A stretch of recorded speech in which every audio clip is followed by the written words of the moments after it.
बुद्धि परमेश्वर का वरदान है। आज की प्रार्थना हम परमेश्वर का वचन सुनने के बाद करेंगे, तभी हमें परमेश्वर का आशीष मिलेगा। आइए हम वचन सुने। जब कोई परमेश्वर से बुद्धि मांगता है तो उसे वह प्रदान करता है।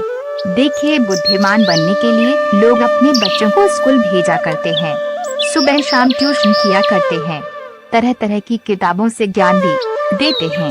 पर बुद्धि तो ऊपर वाला की देन है, अर्थात यदि परमेश्वर नहीं चाहे तो कोई कैसे बुद्धिमान बन सकता है। पर परमेश्वर लोगों की बुद्धि प्राप्ति के लिए एक विकल्प रखे हैं और उसे आप वचन के माध्यम से जान सकते हैं। क्योंकि याकूब 1:5 की वचन इस प्रकार कहता है, पर यदि तुम में से किसी को बुद्धि की घटी हो तो परमेश्वर से मांगे, जो बिना उलाहना दिए सबको उदारता से देता है और उसको दी जाएगी।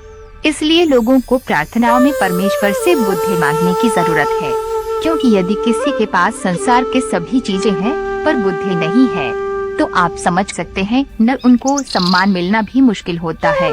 जरा सोचिए, यदि किसी के पास बुद्धि है पर धन नहीं है तो वह अपनी बुद्धि के बल से धन भी अर्जित कर सकता है। परंतु यदि किसी की अत्यधिक धन होने पर भी यदि बुद्धि नहीं है तो धन गंवाने में भी देर नहीं लगेगी। इसलिए ऐसा काम करें जिससे परमेश्वर को प्रसन्नता मिले, अर्थात खुद को पाप से हमेशा अलग रखने की प्रयत्न करते रहें, क्योंकि परमेश्वर उन्हें ज्ञान देते हैं जो प्रभु को प्रसन्न करते हैं।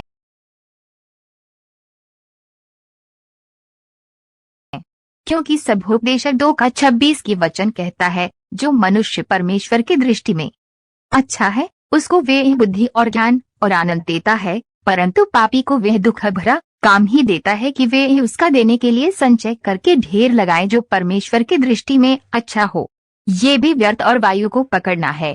अर्थात यदि किसी को बुद्धि की आवश्यकता है तो उसे परमेश्वर की इच्छा के अनुरूप जीवन जीना है, अन्यथा ये जानना भी आवश्यक है कि पापी को परमेश्वर दुख भरा काम देता है।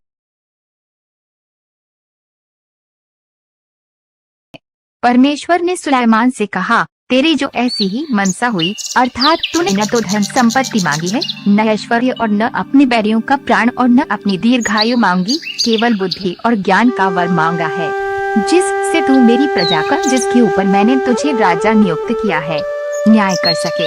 इस कारण बुद्धि और ज्ञान तुझे दिया जाता है, और मैं तुझे इतना धन संपत्ति और ऐश्वर्य दूंगा जितना न तो तुझसे पहले किसी राजा को मिला और न तेरे बाद किसी राजा को मिलेगा।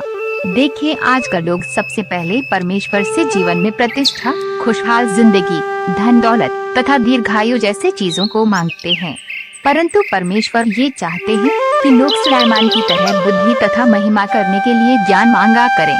और मैं आपको यह उम्मीद दिलाता हूँ, यदि आप सुलाइमान की तरह मांगते हैं तो आपको निश्चित रूप से उस चीजें भी परमेश्वर देंगे जिसे आप नहीं मांगे होंगे।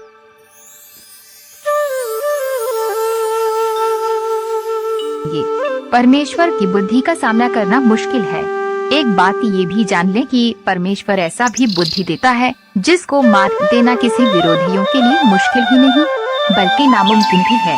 ये लूका 21:15 के वचन में इस प्रकार लिखा है, क्योंकि मैं तुम्हें ऐसा बोल और बुद्धि दूंगा कि तुम्हारे सब विरोधी सामना या खंडन न कर सकेंगे। अर्थात यदि किसी को परमेश्वर बुद्धिमान बनाता है तो उसके बोली वचन और बुद्धि के आगे किसी दुश्मन की भी नहीं चलने वाली है। पर लोगों को घमंड नहीं करना चाहिए कि मैं बुद्धिमान व्यक्ति हूँ। और एक बात, अपनी बुद्धि का इस्तेमाल गलत काम करने के लिए न करें, क्योंकि परमेश्वर बुद्धि देना और लेना भी जानता है। इसलिए परमेश्वर की दी हुई बुद्धि का इस्तेमाल सच्चाई और धार्मिकता के कामों के लिए करें। प्रेरित पौलुस की तरह बुद्धि के लिए प्रार्थना करना चाहिए, क्योंकि कुलुस्सियों 1:9 के वचन में इस प्रकार लिखा है, इसीलिए जिस दिन से ये सुना है हम भी तुम्हारे लिए ये प्रार्थना करने और विनती करने से नहीं चूकते कि तुम सारे आत्मिक ज्ञान और समझ सहित परमेश्वर की इच्छा की पहचान में परिपूर्ण हो जाओ। बुद्धि परमेश्वर का वरदान है, इसलिए ये समझने की जरूरत है कि परमेश्वर लोगों को बुद्धि भी देते हैं, क्योंकि नीतिवचन 2:5-7 की वचन में इस प्रकार लिखा है कि तू यहोवा के भय को समझेगा और परमेश्वर का ज्ञान तुझे प्राप्त होगा, क्योंकि बुद्धि यहोवा ही देता है, ज्ञान और समझ की बातें उसी के मुंह से निकलती हैं। वह सीधे लोगों के लिए खरी बुद्धि रख छोड़ता है, जो खराई से चलते हैं उनके लिए वह ढाल ठहरता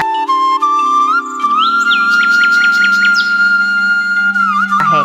यहाँ पर समझने वाली बात यह है कि परमेश्वर को डरने वाले लोग कभी भी पाप नहीं करेंगे, और जो लोग पाप नहीं करते हैं उनको परमेश्वर बुद्धि, ज्ञान और सुरक्षा देते हैं। जैसे कि एक राजा 4 का 29 की वचन सुलाइमान के बारे में ये कहता है, और परमेश्वर ने सुलाइमान को बुद्धि दी और उसकी समझ बहुत ही बढ़ाई, और उसके हृदय में समुद्र तट की बालू के किनकों के तुल्य अनगिनत गुण दिए।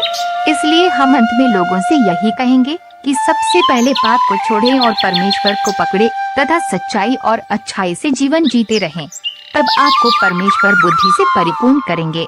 मैं उम्मीद करती हूँ कि आज का वचन आपको अच्छी तरह से समझ में आ गया होगा।